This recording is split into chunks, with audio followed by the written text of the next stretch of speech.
total cluster bleep. Every Democrat declares victory, and President Trump prepares for the State of the Union. I'm Ben Shapiro. This is The Ben Shapiro Show.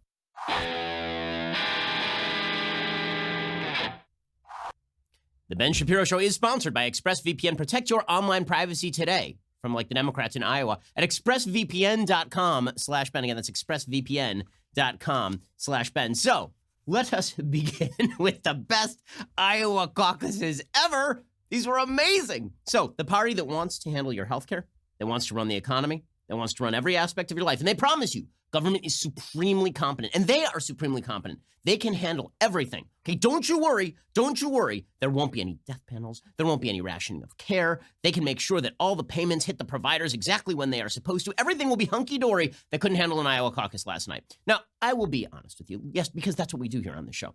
Yesterday, I was in a really bad mood leading up to the Iowa caucuses. The reason I was in a really bad mood is because the horse race of Democrats is really off-putting to me because I think, frankly, that most of these Democrats are awful. I think they're awful. I think there are a couple that are sort of palatable, and then I think most of them are just garbage. So Joe Biden is somewhat palatable in the sense that he's a corpse, and he's not going to do too much damage to the country if he's president, not the sort of damage that you'd see from some of the radicals in his own party, mainly because, again, he's not an alive person. And then there's Amy Klobuchar, and Amy Klobuchar wouldn't do tremendous damage to the country in the same way that some of the more radical members of her own party would. But the big winners last night were expected to be the people who exactly would do that kind of damage. So Bernie Sanders, who's basically a communist. I mean, he says he has not changed his views since 1963. Well, in 1963, dude was a communist. So I'm pretty certain that he's still a commie, considering that he has never actually backtracked on any of his old views from the 1960s and the 1970s. I pointed this out on Twitter yesterday.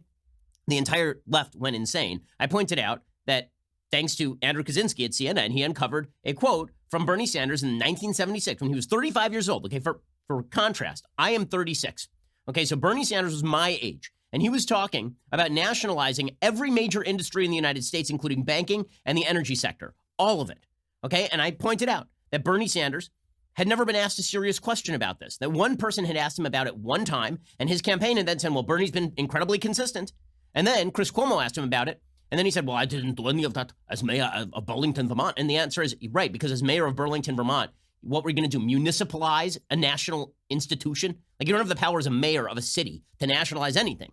Also, you have to explain on an ideological level why you were for nationalization then, but you are not for nationalization now. Okay, fine. So Bernie was widely perceived to be the front runner going into Iowa. And then there was Elizabeth Warren, who had a great ground game in Iowa. She'd been fading, but Elizabeth Warren is a damned liar who spends her entire life lying about her old positions and then lying about her new positions. The kind of person who goes out on the campaign trail and explains why her next Secretary of Education will have to be approved by a random trans child. Literally a thing that she said. Literally a thing that she said, and that she wants to regulate misinformation online and prosecute people for distributing misinformation online from the lady who claimed that she was a Native American for 3 decades. And then you had Pete Buttigieg, who pretended initially to be a moderate, and then came out as a non-moderate and suggested that everybody who voted for Donald Trump was actually a brutal, vicious racist, and suggested that everybody who was a Christian who didn't agree with Pete Buttigieg's take on same-sex marriage was somehow a bad Christian, which sort of flies in the face of, the entire Old and New Testament. So in any case, this was a bevy of not wonderful people who were going to win the Iowa caucuses last night.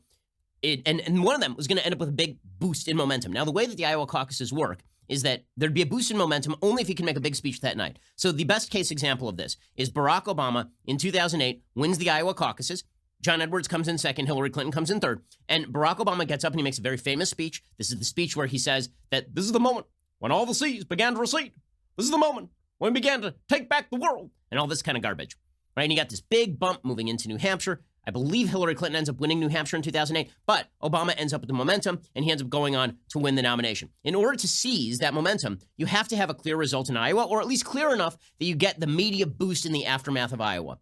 As a counterexample, in 2012, Rick Santorum actually wins Iowa, right? He beats Mitt Romney in Iowa, but the early results tabulated show that Romney and Santorum are basically neck and neck. And it's a few days until we find out that it was Rick Santorum who actually won, by which point it's over, right? Rick Santorum doesn't get to make his big I won Iowa speech, and so he doesn't get that big boost going into New Hampshire, which was going to be a Romney state anyway. Okay, so last night, going in, there are a few stories. One is Democrats are going to have heavy turnout. It's going to be massive turnout. People are so excited to throw this bastard Trump out of office. They want him gone, and they're going to show up in huge numbers, huge youth wave. Everybody's going to show up. Second, it's going to be a competent, well-run, well-executed caucus. 3 weeks in advance, the Democrats were talking about how well-run, how well-executed this thing was going to be, how we have tested this thing, we are ready for it, and we know it's a little complicated because we're going to report 3 separate steps here. We're going to report first the raw vote total, which they didn't do last time, and that was a sop to Bernie Sanders, because last time Bernie Sanders did well in the raw vote total, and he didn't do quite as well in the actual caucus totals. He ended up losing very narrowly to Hillary Clinton in Iowa in 2016. So they're going to report the raw vote totals, and then they're going to report the caucus totals. And the caucus totals were a second round of voting. Okay, so that was all a sop to Bernie. So this was the plan. The plan was that Bernie was going to at least win the raw vote totals, and then if he didn't win the caucus, then he could talk about how he was jobs, and then the media would make a big deal out of it, and Bernie would be the man with the momentum coming out of Iowa. Well, none of that happened. None of it. Because it turns out that apparently, the Russians hacked Iowa. It's amazing. I mean, I don't know how this happened. And no one knows how it happened. But it's incredible. I don't know if Joe Biden was in the back room unplugging the app, like the weird guy from Airplane. I have no idea how any of this happened. I don't know if by shifting Kansas City into Kansas, as opposed to Missouri, President Trump screwed up the magnetic fields in Iowa, which borders Missouri in the north. I don't know what happened here, but no one knows what happened. There are no results. None. Zero zip zilch. We have no idea. There's not been a single tabulated vote in Iowa. Maybe later today we get some results. The Sanders camp has been releasing its own results of this thing, but we don't know if those results are legitimate. And Biden's been like, you can't release results preliminarily, right? None of that has been actually verified. So now you're screwing with the process. You're screwing with the election integrity. And Bernie Sanders' people are like, no, this is all a cheat. Right now on Twitter, CIA mayor or CIA Pete is trending, and so is Mayor Cheat. So the Bernie Sanders people are like, Buttigieg screwed this whole thing up. If it wasn't for Buttigieg, then we would have walked away with this thing, but somehow he cheated. And so it's a circular firing squad of incompetence and idiocy, and these people want to run your healthcare. This is their plan. These highly competent, technocratic, nationalization-friendly Democrats want to run everything in the world, but they cannot run a simple process where a bunch of people get together in a gym and decide which candidate they like best. We're going to bring you all the details because it was spectacular across the board. It's so good. And listen, is it good for democracy?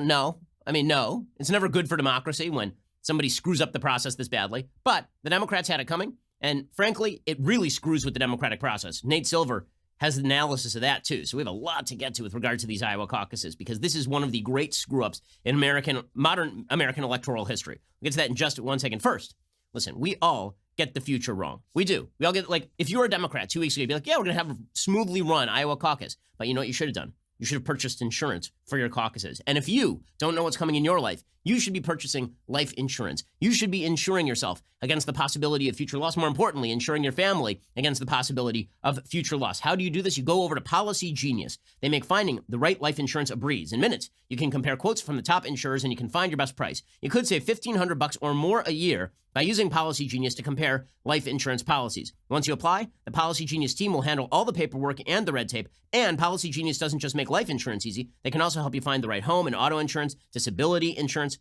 Get life insurance right now. Be a responsible human being. Make sure your family is taken care of. Go over to policygenius.com. We will always get the future wrong. It's better to get life insurance right. And again, get all the rest of your insurance there too. Home insurance, auto insurance, disability insurance. You can get it bundled. Like, get all the good stuff over at policygenius.com. Make sure that you're insured against the future in a way that the Iowa Democratic Party simply was not. Policygenius.com. Alrighty, so what exactly went down? Politico has a great rundown this morning. The title is, It's a Total Meltdown. Confusion grips Iowa with no official results in sight. Good. According to Natasha Korecki, Alex Thompson, and David Siders reporting, a technical meltdown in Iowa Monday night set off bedlam in the critical first contest for the Democratic presidential nomination, triggering competing claims of victory and stoking doubts about the legitimacy of the eventual outcome. No results had been reported by midnight Eastern. By the way, it is not midnight Eastern anymore. Okay, we are now like more than 12 hours removed from this. And we still don't have results. No results had been reported by midnight Eastern, and the Iowa Democratic Party said on Tuesday morning it plans to release caucus results as soon as possible today, while also emphasizing its ultimate goal is to ensure the integrity and accuracy of the process. Meanwhile, candidates stepped into the void. Every Democrat simultaneously rushed to the microphone to claim victory. I mean, it really looked like a clown car. It was like a clown car. They opened the doors and every Democrat rushed to the mic. They were on split screens, like Elizabeth Warren was on a split screen with Joe Biden, both of them claiming some sort of victory. But as Politico points out, the biggest winner might have been Joe Biden because according to the Iowa entrance poll, he was hovering close to the viability threshold of 15% statewide.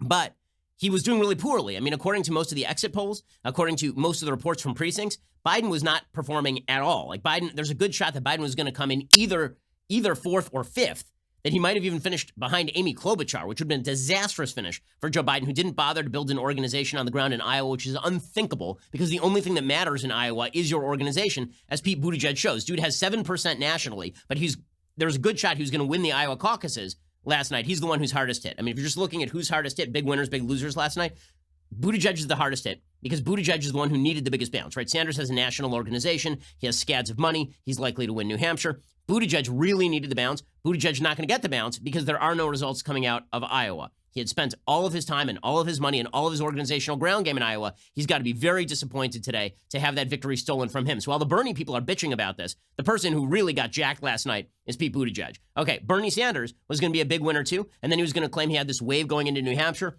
That gets swamped. It gets stopped. Iowa basically gets taken off the table as a state that matters. Right? There's some delegates allocated, but no big news, no big headline for Bernie Sanders. Elizabeth Warren has a bad night because there's a good shot that Elizabeth Warren ends up certainly in the top 3, maybe in the top 2 in votes, and maybe in the top 2 in delegates once all of that is said. And she really needed that bump going into New Hampshire because Warren does have to win New Hampshire in order to have a future beyond New Hampshire, right? In order for her to do well in these caucuses and in these primaries, she actually does have to be seen as the alternative to Bernie Sanders. That only happens if she overperforms in New Hampshire. She needed that bump in New Hampshire. She's not going to get that bump. Not from Iowa anyway. So those are your big 3 losers, which are all of my favorite candidates, right? All the people who I can't stand the most in the Democratic caucuses really got jacked last night. They got jacked hard.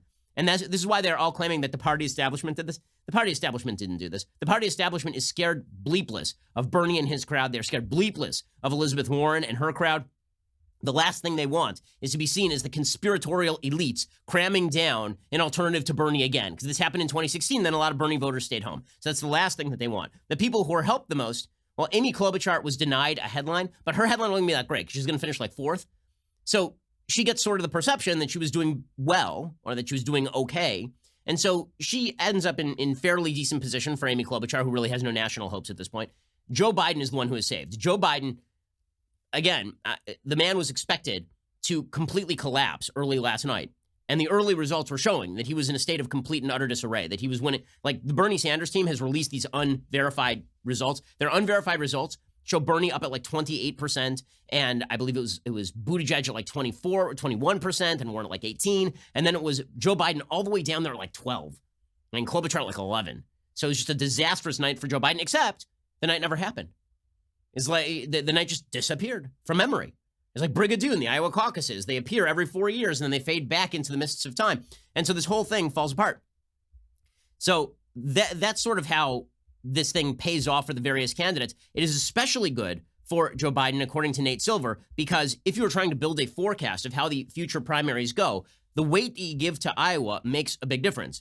So according to Nate Silver, he says, more specifically, we estimate, based on testing, how much the results in various states have historically changed the candidate's position in national polls, that Iowa was the second most important date on the calendar this year, trailing only Super Tuesday. It was worth the equivalent of almost 800 delegates, almost 20 times its actual numbers, thanks to that magnitude of the bounce that comes out of Iowa. And Nate Silver says, everything was a little weird in Iowa this year. There were already some signs that the Iowa bounce, which essentially results from all the favorable media coverage that winning candidates get, might be smaller than normal. Iowa was bracketed by an extremely busy news calendar, President Trump's impeachment trial both before and after the caucuses, the Super Bowl on Sunday, the State of the Union address on Tuesday. There was not the usual climactic uptick in media coverage around Iowa. And the worst news for the Democrats in all of this is that the turnout in Iowa ended up being pretty low, okay, which is a really, really bad indicator for the Democrats, like a seriously bad indicator for the Democrats. Originally, the Democrats had suggested that this was going to be the highest turnout ever in Iowa because people were so excited to get rid of Trump. Nope. The Democrats are now acknowledging that it was on pace for about 172,000 people showing up in Iowa, which, by the way, demonstrates how ridiculous this whole system is. 172,000 people deciding for the rest of the country sort of who is going to be the front runner in Iowa is pretty astonishing. The record high was 240,000 in 2008. That's when everybody was very enthused about Obama and about Hillary. And now it's like 170,000, which means the enthusiasm is really not as high as the Democrats suggested. But, says Nate Silver, we weren't prepared for what actually happened, which is that as I'm writing this at 3:15 a.m. on Tuesday, the Iowa Democratic Party literally hasn't released any results from its caucuses. I'm not going to predict what those numbers will be, although early indications are that Bernie Sanders, Pete Buttigieg, and perhaps Elizabeth Warren had good results. The point is that the lead story around the 2020 Iowa Democratic caucuses is now, and will forever be, the colossal bleep show around the failure to release results in a timely fashion. Maybe there will be eventually a decent-sized Iowa bounce despite all this, but there's a good chance all the candidates who did well in Iowa get screwed, and the candidates who did poorly there get a mulligan. So who might this help? So according to Nate Silver, he says the presence of Iowa on the map was helpful to Bernie, whose chances of winning the national delegate majority would have been 24% without Iowa, as opposed to the 31% chance he had with Iowa as of Monday afternoon. If Bernie had walked out with Iowa, if he had walked out with a big lead in Iowa, then his chances of winning a majority of delegates would have shot from 31% to 58%. He would have been the prohibited frontrunner if Bernie had won Iowa. But there is no winner in Iowa, right? Iowa doesn't exist. Iowa's just in your mind. Iowa's a figment of your imagination. And so that means that right now, without Iowa existing, the chances of Biden winning a majority of delegates are now 50%, according to Nate Silver, but with Sanders lagging at 24%. Because this means that the biggest headline that's coming out now will be New Hampshire. Everyone expected Bernie to win New Hampshire. He won it last time. And that means that Biden gets a reset. So right now, if Biden is not expending bajillions of dollars caucusing in Nevada, he's being a moron, right? He's got a second shot at this. He's got a second bite at the apple because last night he was going to get walloped. I mean, we'll get to the Joe Biden problem in just 1 second. And we'll see how the media covered this thing throughout the night. It was amazing how this thing morphed throughout the night. We'll get to that in just 1 second. But first, let's talk about the fact that we are now approaching Valentine's Day. Now, I know you hadn't thought about Valentine's Day until I just said it, right? Because it's a couple of weeks distant. But this is why you should be listening right now. So you don't want to wait until the last moment, then rush over to the gas station and pick up some flowers or some bad sushi for your wife on Valentine's Day. It makes you look like a doof. Instead, what you need to do is go to the best place on the interwebs to get jewelry for your wife. I'm talking about the Pearl Source. At the Pearl Source, you get the highest quality pearl jewelry at up to 70% off retail prices. I know, because I've gotten jewelry from the Pearl Source before. I know the people who run them. They are unbelievably trustworthy. I'm good friends with the folks who run the Pearl Source. Really, like I've known their family for a very long time. It's a family-run business. It's fantastic, and their jewelry is super high quality. I got my wife earrings. I got my wife a pearl necklace. Like, these are beautiful, beautiful things that we're going to be able to hand down to our daughters as well. At the Pearl Source, they cut out the middleman by eliminating markups traditionally 5 times the original price and selling directly to you instead. You can even customize your jewelry based on pearl size, quality, gold type, length, and many more choices. And if you need it quickly for Valentine's Day, that's no problem because the Pearl Source offers free 2-day shipping on every single order. Everything comes beautifully packaged in an elegant jewelry box ready to be presented as soon as it arrives. And if you're not sure that she's going to love the gift, if you're afraid of your own taste, well, the Pearl Source comes with a no-hassle 60-day money-back guarantee, so it's risk-free. I promise you're going to love the jewelry. It is excellent. As I say, these are trustworthy folks, and it's a great, great value. If you want fine pearl jewelry at the best prices online, go straight to the source, the Pearl Source. That is thepearlsource.com/Ben, and enter promo code Ben at checkout. Again, that's thepearlsource.com/Ben, and enter promo code Ben at checkout. Great prices, great jewelry. They're great people, really. I trust them. Go check them out. Thepearlsource.com/Ben. Enter promo code Ben at checkout. I promise. Your wife, mom, girlfriend, sister, everybody's going to love the stuff from the Pearl Source. Go check it out right now. Okay, so first, let us begin with the recap of the night. So early on in the night, before the extent of these screw-ups became clear, and it is a nightmare for the Democrats because, as it also turns out, the app that failed last night was originally designed, allegedly, and Robbie Mook is denying it, but Robbie Mook, who is a Hillary Clinton staffer, allegedly designed the app that just failed. So if you want conspiracy theories, we shall bring you conspiracy theories. Because that is, what a disaster. He's saying I didn't have anything to do with it, except there were public reports that he was involved in the initial stages of developing the app that was used in Iowa. By the way, Democrats who are constantly complaining about Republicans who want to crack down on voter fraud and use voter ID and don't want online voting. Yeah, how did online voting go for you last night? Go real good? Was that a real solid pick for you? How's all this working out? Your new fancy tech. Is it working out great? It isn't? Oh, sorry to hear that. In any case, the early story in the night before any of this started was that Biden was collapsing, right? Biden gets saved last night because the big story last night was Biden collapsing. So Jake Tapper was on the ground in Iowa and he was walking up to Biden's supporters and there were like 2 of them. And they were saying that, don't worry, we're viable. We'll get up to the 15% threshold. And Tapper's like, when? Next year? Because there's like 2 of you. Biden, how are we doing over here? This does not look like 56 people. So the Biden group. So you look like lovely, wonderful people, but it doesn't look like you made the viability threshold. Not yet. Not. There's time. This year. I'm not trying to be funny, but no, but trying to be a little funny. Okay, so this was the story last night: is that Biden was collapsing in on himself like a dying star. Chuck Todd was immediately saying last night that Joe Biden was done based on these results because Joe Biden was finishing so low. I mean, maybe finishing 5th in the Iowa caucuses. Here was Chuck Todd early on, and the night before, Chuck Todd lost it and declared that Iowa was an effing disaster. A thing that he said on a hot mic.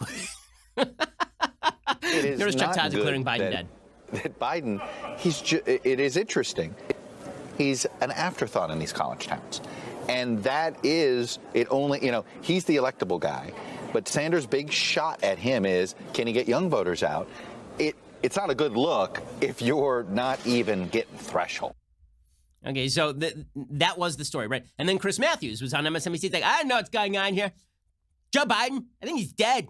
I come in here, I roll on in here, come in a show, drink heavily, I'm all rumpled. A lot of people in here, so I got to kind of hold it together. But look at that crowd for Joe Biden. No one likes Joe Biden. It's like a walking dead man. He's a corpse. Go, Chris Matthews, go. It's the first rule. Win Iowa, because 9 out of 11 Democratic presidential candidates who won Iowa won the nomination. Mm-hmm. And the only people that didn't were the local guy, Tom Harkin, and the neighbor, Dick Gephardt. So it has always been a really good leading indicator. But this time, I think we got a lot more game ahead of us, with Bernie coming out really strong. I believe the first couple contests staying strong for a while. Biden, I don't know if he's going to make it. We'll see tonight if he makes it on. Okay, so they were already declaring Biden dead early on. And then Katie Tur at MSNBC was reporting the other big story, which was, of course, turnout was incredibly low. Right? They were expecting big turnout, and nobody showed up because no one likes these candidates. In terms of turnout, in 2016, they had around 767 people here. They were prepared for twice that many number, over 1,000, they thought, at least at this precinct. They had 849, so turnout was not quite as high as they expected here. And I'm not sure if that says what that says about maybe the evening, maybe people were busy, or maybe there were so many candidates they needed someone else to choose for them. But keep that in mind. Turnout was not as high as expected, although it did exceed expectations, at least in this one precinct. Or alternatively, maybe the entire Democratic theory, which is that people hate Donald Trump with such a fiery passion outside of the major cities that they're going to show up en masse in order to stop Trump. Maybe that's just not true. Maybe that's just not true. There's a new Gallup poll out today. It shows Trump all the way up to a 49% approval rating. If his approval rating is 49% the day of the election, he's going to be reelected. And there's no question he's going to be reelected. Because the fact is he won election with a 41% approval rating last time. If he's anywhere close to 50%, this thing is a done deal. It's a done deal. Okay, maybe the fact is that outside of California and New York, where everybody is morally upset about Donald Trump, the rest of the country is like, okay, yeah, we've all taken it in. We know what Trump is. And guess what? We're not willing to hand the country over to full-fledged socialists right now. So we're not all that interested. Maybe nobody is up for this stuff. The Beltway insiders who are so into impeachment and the Mueller report and every inch of the news cycle, maybe that's not reflective of the middle of the country. Because the Democrats in Iowa who showed up in 2008 because they were excited about both Hillary, they're excited about turning a new page, right? Hillary and Barack Obama, a new wave in the Democratic Party. Maybe they look at Bernie and they're like, and they look at Biden and they're like, oh, that guy's dead. And they look at Pete Buttigieg and like, this guy's mayor of South Bend, Indiana. Like, really? And they look at Trump and they're like, all right, like, don't like him, think he's a doof, but like, I'm not real. Like, do I really want to get up and go to a gym tonight and like hang out with a bunch of people and pretend like we are doing something important for the country? Okay, so those were the early narratives. The Biden was done and also the turnout was low. And then the evening turned. In a glorious and wondrous way. Everything started to fall apart. So CNN was the first to start reporting that things were clearly off. So last night, CNN reports, yeah, we got a problem here.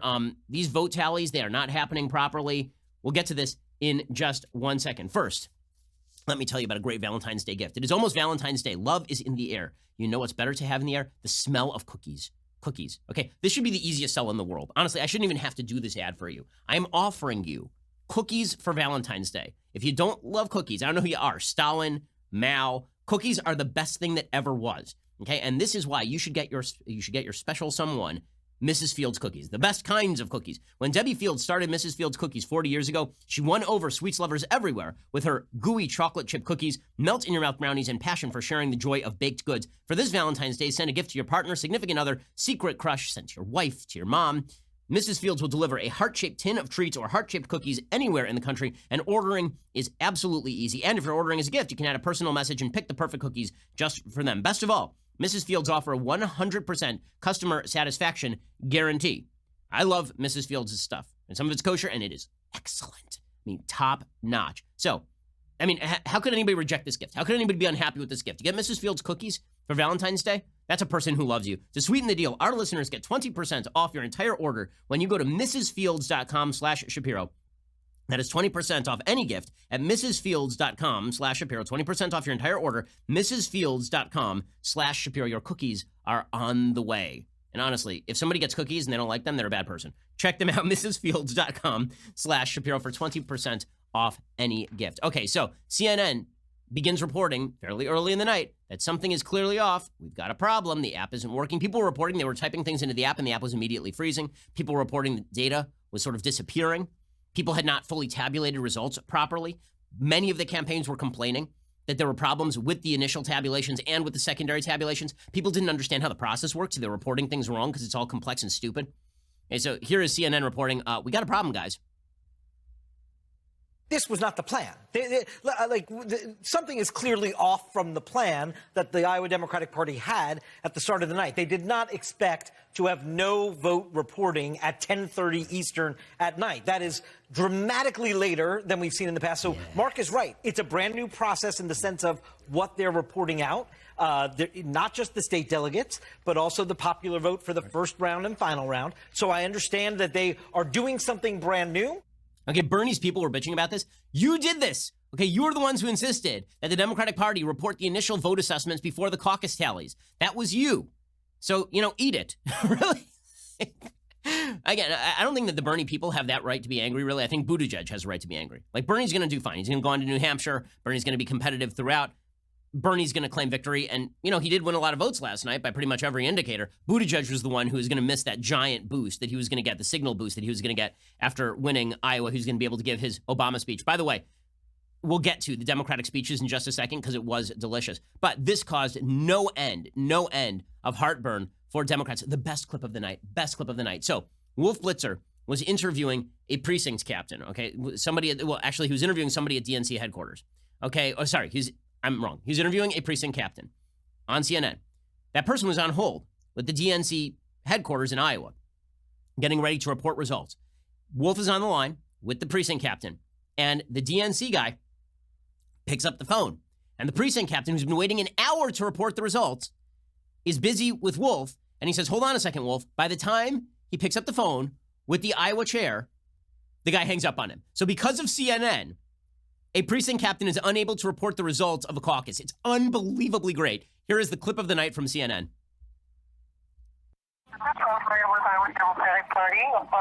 So this is a real coincidence, Wolf. I just got off hold just now, so I've got to get off the phone to report the results. All right, go ahead. Report your results. Can we listen in as you report them, Sean?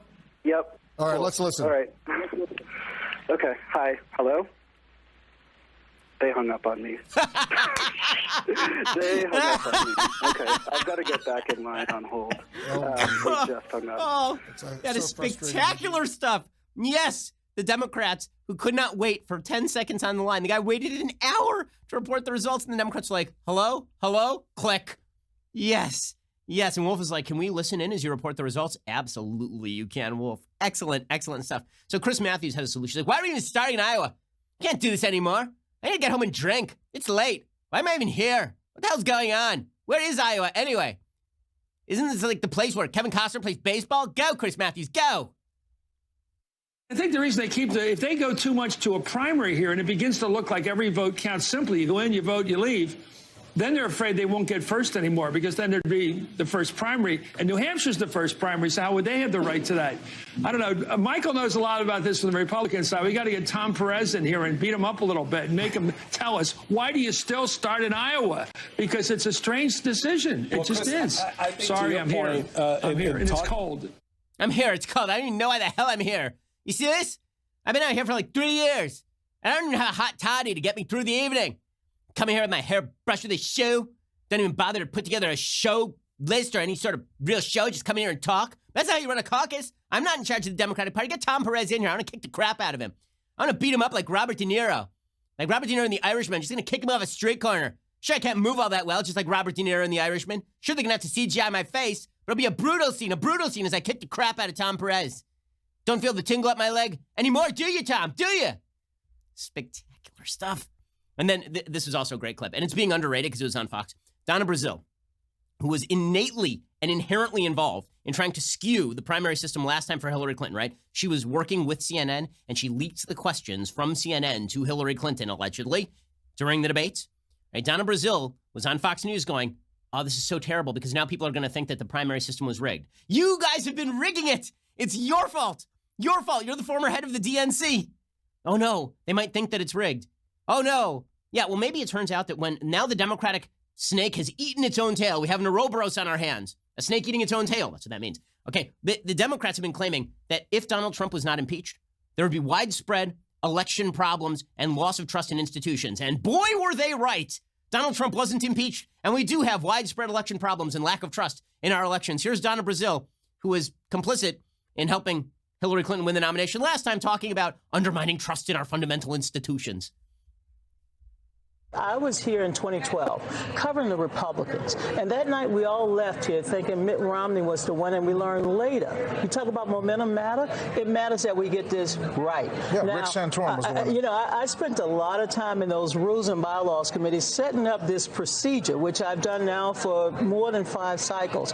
You want to get it accurate, because if we don't get it accurate, somebody's going to complain tomorrow that they were rigged or something happened. Okay, this all led to the greatest clown show I've ever seen on TV. I mean, it was just a clown show. It was phenomenal. It was great. We need the Benny Hill music or something, right? We need yakety sax because it's so good. So the Democrats suddenly realize in the middle of the night, they realize, wait, there's not going to be a winner tonight. And Amy Klobuchar's like, so no matter what happens, I'm not going to get to make a big victory speech. And Amy Klobuchar takes a binder and just cracks one of her staffers over the head and runs up on stage. And she's like, I won. Guys, I'm here. I won. It was me. I know we don't have results, but I did great. Let me tell you, it was awesome. It was, guys, and if you don't believe me, I will make you eat the salad with a comb. So Amy Klobuchar, the senator from Minnesota, she gets up and she gives a victory speech with no results. So here is Amy Klobuchar declaring victory, and all her fans are like, yay, yay, woo! This is at 10 p.m. Central Time last night when it became clear there would be no results. We know there's delays, but we know one thing. We are punching above our weight. My heart is full tonight. So even in a crowded field of candidates, even during the well-earned impeachment hearing of Donald J. Trump, which kept me bolted to my Senate desk for the last 2 weeks, we kept fighting. And you kept fighting for me. Okay, I love this. I love that she's giving a victory speech with no results. It's spectacular. It's spectacular. My favorite thing about this is, by the way, if you're Amy Klobuchar and like your only shot at the nomination is to do well in Iowa, don't you have a better scripted speech than that? Like, why don't you have a barn burner set up? Just give a barn burner.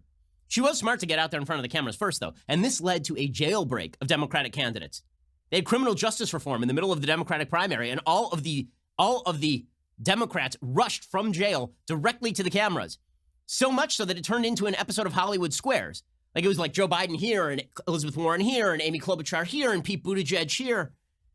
And somewhere Tom Steyer was speaking to a camera, but nobody cared. It was amazing. Like, they were all rushing to the cameras. It was spectacular. I'll show you the rest of this, because believe it or not, Joe Biden and Elizabeth Warren ended up on a split screen. And many of the networks were covering Biden, but not Warren, which led Warren to be like, everybody's a sexist. And also, they hate Native Americans. Oh, wait, I'm not Native American. We'll get some more of this in just 1 second, because all of this, if you're not enjoying this, folks, if you're not enjoying this, then let me recommend that you check your sense of humor, because this is inherently hilarious. It is. Okay, it's inherently, it is a comedy of errors. It is a near Shakespearean level comedy of errors. It is Much Ado About Socialism. It's fantastic. We'll get to more of this in just 1 second. First, let me recommend, speaking of comedies of errors, have you ever had one of those situations where a car breaks down and you know kind of what part you need. You go to the auto parts store, they don't have the right part because it's kind of a specialized part, or you go to the auto parts store and they give you a generic part and it doesn't end up working all that well, or you go there and it turns out that you don't know what to do with that generic part because you're not an auto expert and it's not directly made for your car. You overpay, you wait in line, all of that. Well, instead of doing it, that's happened to me. It has. It's happened to me at least once, maybe twice. This is why you should go check out rockauto.com. Rockauto.com is a family business serving auto parts customers online for 20 years. Head on over to rockauto.com to shop for auto and body parts from hundreds of manufacturers. They've got everything from engine control modules and brake parts to tail lamps, motor oil, even new carpet. Whether it's for your classic or your daily driver, get everything you need in a few easy clicks delivered directly to your door. Best of all, prices at rockauto.com are always reliably low and the same for professionals and do-it-yourselfers. Why spend up to twice as much for the same parts? They've got amazing selection, reliably low prices, all the parts your car will ever need. RockAuto.com. Check out RockAuto.com right now. See all the parts available for your car or truck. Write Shapiro in their How Did You Hear About Us box so they know that we sent you. That helps them. It helps us as well. RockAuto.com. Help out our advertisers. Write Shapiro in their How Did You Hear About Us box if you're looking for auto parts. RockAuto.com. All right, we're gonna get to more of this, the Hollywood Squares element of the Iowa caucuses in just 1 second. Plus, impeachment is coming to an end, and Trump is speaking tonight. State of the Union address, the most monarchic, stupid institution in American life. We'll get to that in just 1 second. First, if you haven't noticed, 2020 is wild, man. It is wild. And the election race is just getting started. We know that you need to know everything, from debate and primary updates to the latest nonsense from the Democratic candidates. And the best way to stay informed, join Daily Wire, get comprehensive news and opinion from us on demand. So we are giving you 20% off all new memberships. Yep, that is 20% off all new memberships when you use promo code DW2020. Members get our articles ad-free, access to all of our live broadcasts and show library, the full 3 hours of the Ben Shapiro Show, select bonus content, access to the mailbag, and now our new all-access tier gets you into live online Q&A discussions like the one we are hosting tonight. After Backstage, State of the Union, we'll be streaming at 8:30 p.m. Eastern, 5:30 p.m. Pacific to bring you Trump's speech live with our analysis, and then we'll answer all of your questions in an exclusive online Q&A over at dailywire.com/discussions. I didn't even know about that last part, and I'm kind of mad about it, but we'll be there, so you should be there too. Again, that is promo code DW2020 for 20% off. Join today. Stay one step ahead of the left on all things 2020 related. We are the largest, fastest growing conservative podcast and radio show in the nation.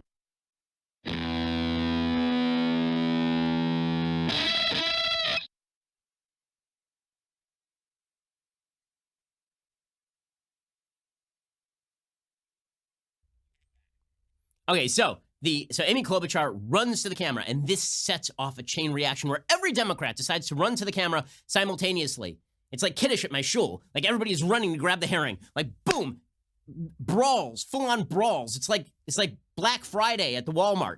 Everybody is just piling on top of each other, trying to get to the cameras. Like it's a zombie apocalypse, and we're all trying to get to that last axe. It's fan-frickin-tastic. So Bernie then leaps to the microphone. He says, when the results come in, we'll have done very well.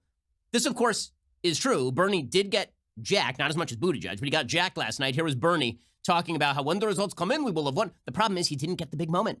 He didn't get the big moment, right? He wanted the big moment, and he needed the big moment to catapult him not just to victory in New Hampshire, but to broad victory in New Hampshire. Instead, just seems like a guy who won New Hampshire last time is going to win New Hampshire this time. So here's Bernie being robbed of his moment. I imagine, have a strong feeling that at some point, the results will be announced. And when those results are announced, I have a good feeling we're going to be doing very, very well here in Iowa. Just spectacular. Just spectacular. So, really, really great stuff. Bernie's like, I don't know where I am. Also, we need to nationalize healthcare. Sure, we cannot handle a primary. Sure, everything here is a crap show. But you know what will be good? Is if the changes I recommended that have completely failed here, what if we instituted those on the national level with regard to your health care? So if you have cancer, you can now go to a caucus in Iowa and you can figure out whether you can convince enough people whether you should have chemotherapy. Bernie Sanders, man. The fact that this guy is your Democratic frontrunner and that the media have not vetted him. I mean, I'm never going to stop saying this. The fact the media have not vetted this communist for 3 decades is beyond insane. Beyond insane. Okay, this man has been in national politics longer than I have been alive on planet Earth. And still nobody has seen, and he's now run in 2 consecutive elections and been very competitive in both. And no one has seen fit to ask him. He has said his views have not changed since the 60s. And no one has seen fit to ask him, okay, so if your views didn't change since the 60s, how about that time you were defending Cuba, Venezuela, and the Soviet Union? Did your views on that change at all? I mean, the views he holds are not manifestly just wrong. They're manifestly evil on a variety of topics. And he will not be asked a solid question by the Democrats because he just keeps saying things like Norway and Denmark. It's like, okay, well, yeah, but for decades you were defending the Soviet Union and Cuba. So what is your point of differentiation? In any case, Bernie robbed of his moment. The man who's most robbed of his moment is Pete Buttigieg, who was, by most of the data, expected to either win or come in second in Iowa, particularly after the caucuses. Now, he has a controversy of his own going on. The controversy is that if you look right behind him in the speech, what you will see is a bunch of people of color, right? We found Pete Buttigieg's 6 black supporters, and they were all standing behind him. Okay, I'm not making that up. He literally, according to one of those humans literally said that Pete Buttigieg went out and picked black people from the crowd to put behind him during this speech. And one of the black women standing behind him said that Pete Buttigieg took her away from her friends and brought her behind him so that it would look like he had a lot of black supporters. So here's Pete Buttigieg giving a speech that nobody saw because it was, again, a clown car last night. Tonight, an improbable hope became an undeniable reality. By all indications, we are going on to New Hampshire victorious. Now, there were skeptics, an awful lot of skeptics, who said, not now, not this time. All this talk of belonging and of bridging divides is too naive, too risky. So tonight I say with a heart full of gratitude, Iowa, you have proved those skeptics wrong. Okay, well, Iowa actually proved that they don't know how to do an election. So that's really what they proved last night. I also love Mayor Pete doing the hopey changey thing directly after calling 65 million Americans racist, which he did in the last 48 hours. That's exciting stuff. The best part of the night, though, was when Joe Biden went to the mic at the same time as Elizabeth Warren, and they basically started clawing the mic from one another. It was pretty spectacular. So Joe Biden gives his speech, which is to say words come out of his face, but they're not quite intelligible, and also he may not be alive. Here is Joe Biden being a not alive human. The Iowa Democratic Party is working to get this result, get them straight. And I want to make sure they're very careful in their deliberations. And indications are, from our indications, it's going to be close. We're going to walk out of here with our share of delegates. We don't know exactly what it is yet, but we feel good about where we are. And look, so it's on to New Hampshire. And I'm going to get on a plane and get the hell out of here because I really underperformed. I love that Amy Klobuchar's like, we punched above our weight. And Buttigieg's like, we proved everything to the world. And Bernie Sanders like, we did amazing here. And Joe Biden's like, and people voted. It's spectacular. It's so good. Right, every Democrat's like, we did amazing here. Pete Buttigieg, we proved all the haters wrong. We did. We proved all the haters wrong. He has the Obama inflection even. And Bernie like, and when all of this is said and done, when I claw back against the voter redistribution that has happened here, I am the 1% of the voting contingent. And Joe Biden's like, we'll leave with our share of delegates. I don't know what the share is, how many people that is, but by the rules, we have to leave with our share of delegates because otherwise that's illegal. And also, bye. And then he just hops on a plane. He's like, go to New Jersey. See you later. And this is the last anyone will ever hear of any of these candidates in Iowa again, because that is Trump territory, and Trump's going to win Iowa running away in 2020. Okay, but as Joe Biden was speaking, Elizabeth Warren, she sent up some smoke signals, and then she exited her teepee, and she went up and she discussed how she was just getting started, which is to say that she is not just getting started. She's in serious trouble because she needed the bump more than any of these other candidates in New Hampshire, because New Hampshire borders Massachusetts. She should be competitive for first place. She is not competitive for first place. Bernie is running away with it in New Hampshire. Here is Elizabeth Warren trying to claw back some attention. Again, she jumped up there at the same time as Biden, so they put them on a split screen. It was Hollywood Squares. It was the Brady Bunch. They're putting Marsha in the corner. I mean, it was just amazing. Here's Elizabeth Warren. Together, we have built a movement powered by hopeful, courageous people who will do the work to make the change we need. Nope. And we're just getting started. This race will be decided by people like you. Well, and then she just sort of went away. So sad day for Elizabeth Warren, who presumably will have to go back to hunting buffalo as per her declaration of her Native American heritage. So, well done, Elizabeth Warren. complete, utter crap show for the Democrats. Now, the biggest problem for the Democrats, of course, is not for any of these candidates, because in the end, the candidate's going to be who the candidate's going to be. Bernie Sanders still has the leg up. Bernie is going to be widely perceived to have won Iowa. He's going to win New Hampshire. And then we move on to Nevada. Joe Biden, if he proves to be as lackluster in New Hampshire as he has proved to be in Iowa, he's in serious trouble. Mike Bloomberg somewhere is sitting in his billionaire lair, and he is just sipping a glass of Chianti. Michael Bloomberg maybe he's just like a nefarious billionaire from the movies. I'm wondering if maybe Michael Bloomberg is sitting there and he's smoking a pack of banned cigarettes and sipping from a 16-ounce can of Coke and oiling up his 12-gauge shotgun and going, everything here is going exactly according to plan. Because you know who looks best in all of this? Michael Bloomberg, who didn't even compete in Iowa, right? All the rest of these Lilliputians are running around in Iowa pretending that any of this matters. And then the thing turns out to be a complete cluster.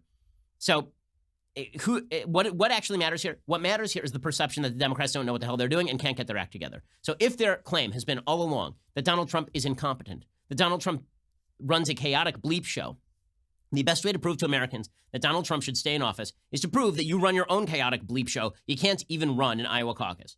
And yet you want to run our healthcare, you want to run our energy sector, you want to run our economy, you want to run Wall Street. You know best. You have a plan. Really, you didn't even have a plan to get like 170,000 people's votes tabulated. Now, seriously, we have more people listen to this show in like a 5-minute increment than voted in Iowa last night. And they could not handle that. They couldn't handle it. So well done, everybody on the Democratic side. If you want to prove that you're incompetent in the run-up to 2020, you're doing a hell of a job. And it's not just they're doing a hell of a job on that. They showed that they were completely incompetent when it came to impeachment, because impeachment is now sputtering toward a verdict. This is the New York Times word, sputtering toward a verdict, because the Senate was not for it. They will not get a single Republican vote. Now, let's face it. Okay, the Democrats keep saying things like, well, you know, the Clinton impeachment, there was bipartisanship. Nope. There were 5 Democrats in the House who voted in favor of Clinton's impeachment and none in the Senate who voted for his removal. So this one is about as partisan as the last one, which is to say Democrats voted one way, Republicans voted another. The Republicans are going to vote to acquit President Trump probably tomorrow, is the way this is going to go. The Democrats pushed that off past the State of the Union so that there would be the awkward spectacle of Trump giving the State of the Union in front of a House that had impeached him and Senate Democrats who wanted to impeach him. But honestly, Trump's just going to say, Trump's not going to say anything about it. If he does say something about it, it will be, and now I'm about to be acquitted because this is all bullcrap, and then they move on. The Democrats really botched this. You can tell because Nancy Pelosi is shrieking to the sky that they did not botch this. And when Nancy Pelosi has to keep insisting that she did not, in fact, botch this, that she's not owned, she screams as she slowly shrinks into a corn cob.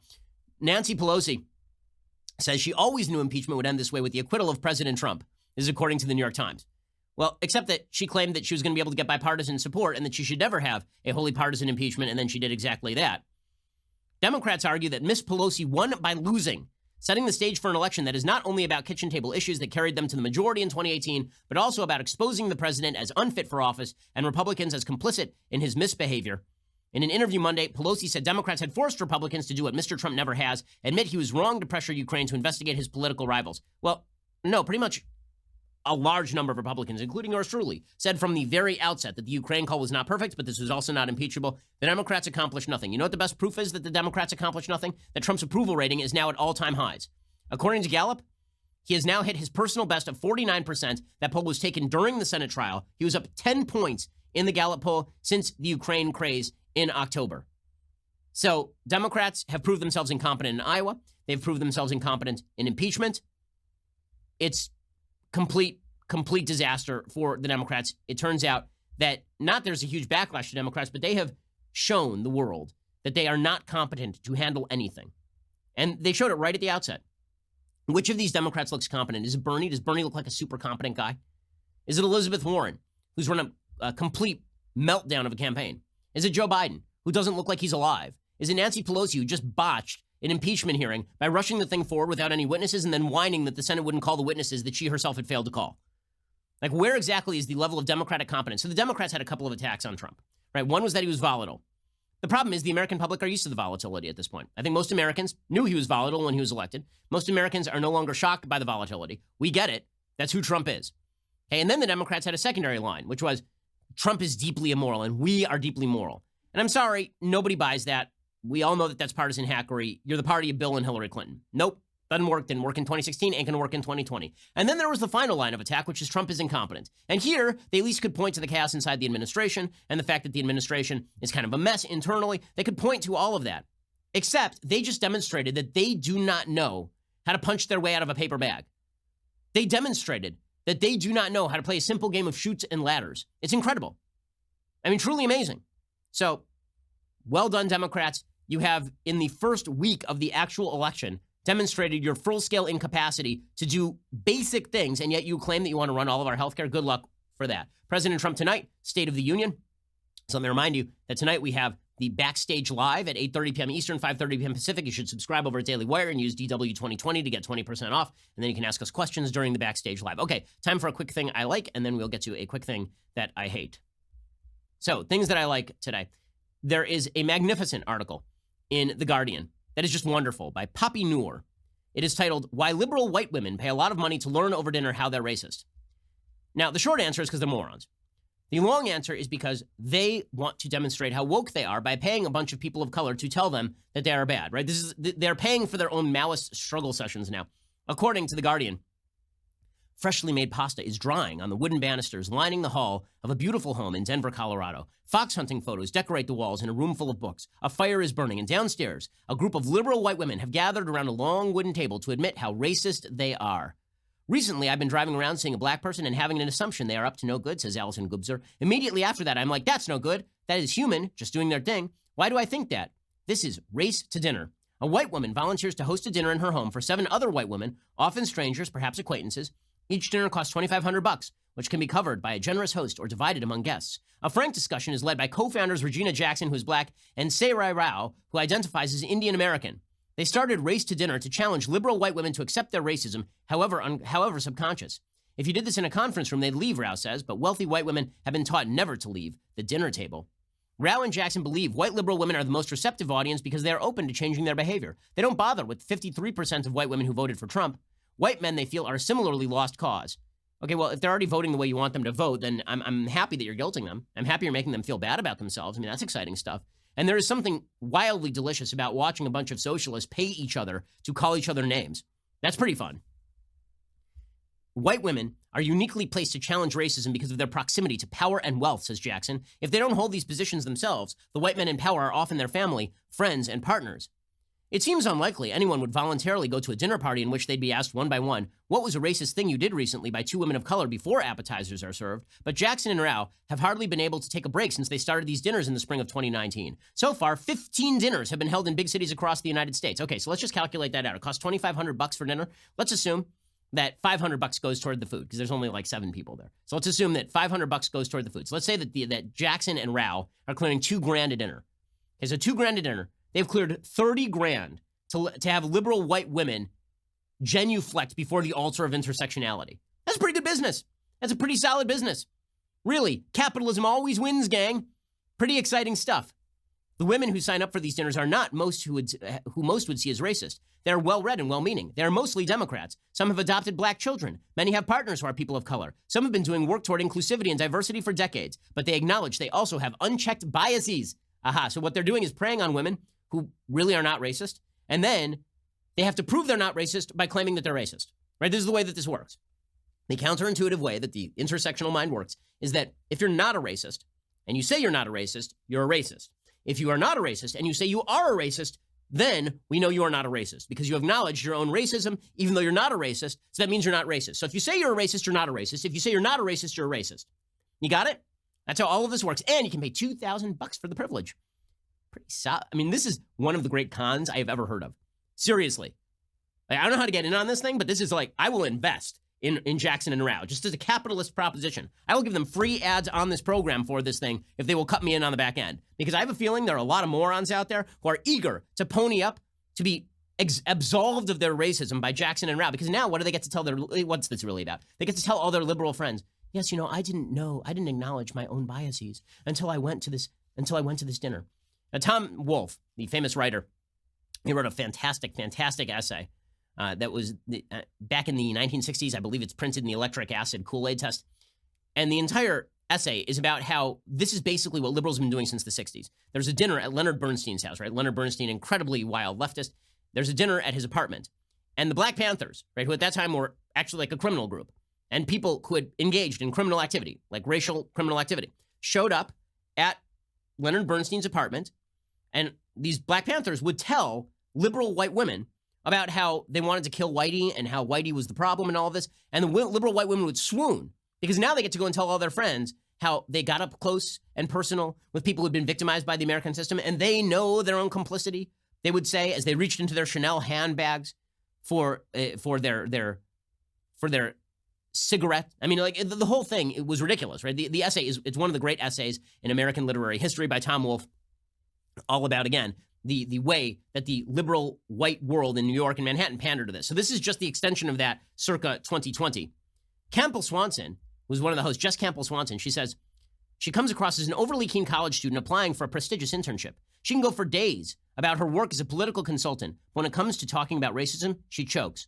I want to hire people of color, not because I want to be a white savior. I've explored my need for validation. I'm working through that. Yeah, I'm struggling, she stutters before finally giving up. That is wonderful. Listen to that quote. It's so good. She wants to hire black people, but she can't say that she wants to hire black people to give black people an opportunity, because if she says that, then she's the white savior, and black people don't need a white savior. So she has to give another reason why she wants to hire black people that is not contingent on them being black, but if she makes it non-contingent upon them being black, she's colorblind, which means she's a racist.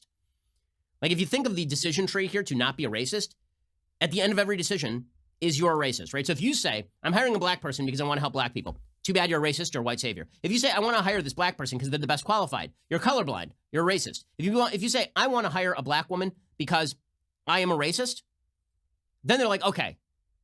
And then everybody else is like, well, but if you're a racist, why do you want to hire a black woman? They're like, no, because I'm a racist, I want to hire a black woman. But then you're using the black person to absolve yourself of sin, so no good. Right, so no matter what, the end of every logical proposition in this insane mindset is you're a racist, and you get to pay money for the privilege. Across from Campbell Swanson, Morgan Richards admits she recently did nothing when someone patronizingly commended her for adopting her 2 black children as though she had saved them. What I went through to be a mother, I don't care if they were black, she said, opening a window for Rao to challenge her. So you admit it is stooping low to adopt a black child? And Richards accepts that the undertone of her statement is racist. Oh, the wonder.